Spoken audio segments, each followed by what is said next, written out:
રમતગમત યુવા અને સાંસ્કૃતિક પ્રવૃત્તિઓ વિભાગ હસ્તકની કચેરી sports authority of Gujarat Gandhinagar દ્વારા પબ્લિક પ્રાઇવેટ પાર્ટનરશિપથી ખેલ પ્રશિક્ષણ અને શાળાકીય શિક્ષણના બેવડા ધ્યેયને ચરિતાર્થ કરવા એક સંયોજિત યોજના જિલ્લા કક્ષા સ્પોર્ટ્સ સ્કૂલ વર્ષ 2013-14થી અમલમાં મુકાઈ.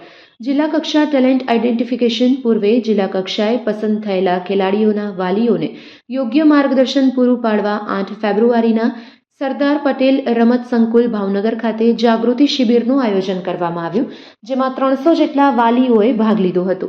આ શિબિરનું આયોજન વાલીઓને DLSS યોજનાનું સંપૂર્ણ માર્ગદર્શન મળી રહે તે હેતુસર કરવામાં આવ્યું હતું, જેમાં જિલ્લા રમત વિકાસ અધિકારી સુનિલ ચૌધરી દ્વારા ખેલાડી કઈ રીતે આ યોજનામાં પસંદ થયા, કયા પ્રકારની કસોટી આપવાની હોય અને તેને આ યોજના અંતર્ગત મળવાપાત્ર લાભ વિશે સંપૂર્ણ માર્ગદર્શન આપવામાં આવ્યું હતું. Report by Ejaz Shaikh, Bhavnagar.